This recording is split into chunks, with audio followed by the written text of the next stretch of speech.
G'day there. Today I want to talk to you about hand rearing baby birds.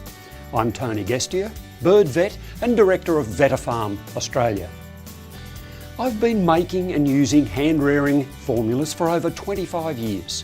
For a bird keeper, to be able to hand rear baby birds is a great privilege and a joy, but it is not without its frustrations and tears. Let's see if we can give you a few hints that will help smooth the way to successfully rearing those little guys who are so important to us.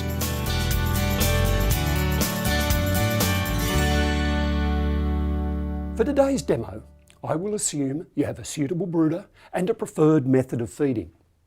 In all the years I've been in private avian practice, the single biggest cause of distress for hand-reared baby birds of any species is incorrectly mixed formulas. How could this be so, you might ask? It should be simple. Yes, it should be simple, but mistakes can often cause the ultimate demise of the baby. So let's keep it easy.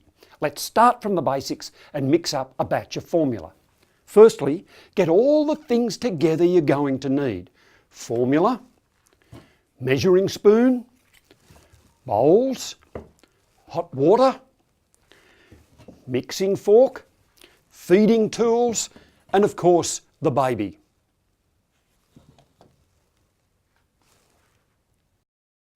It's up to you which formula you use. Obviously, I use the Vetafarm product. That's the one I've formulated, that is the one my company produces, and that is the one I stand behind. But there are many other good products on the market. Your choice. Okay, you have the bag of Neocare, you have your baby that needs feeding, and you have all your gear ready to go. Now, take a scoop of the Neocare into your bowl. Add 1 scoopful of very hot water. Just off the boil is best.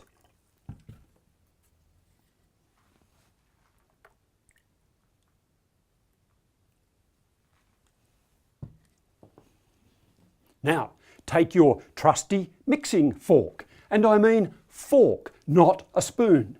Big note to self, only mix formula with a fork. A bit of vigorous mixing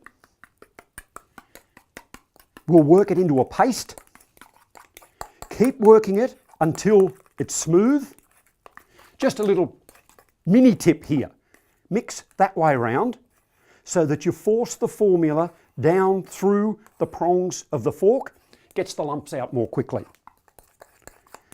Once you've got it to a smooth paste, now add a further 3 scoopfuls of cool water. Not cold, just cool. Out of the tap is okay. So 3 small scoops.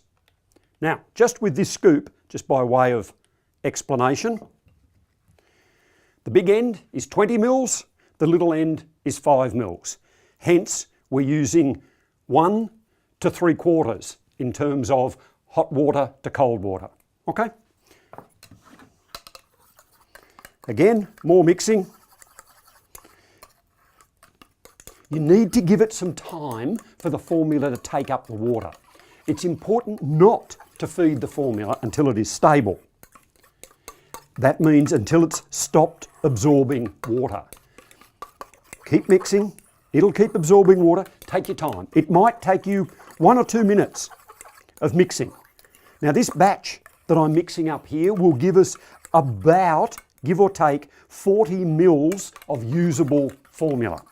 Okay, so keep mixing until it falls through the prongs of the fork.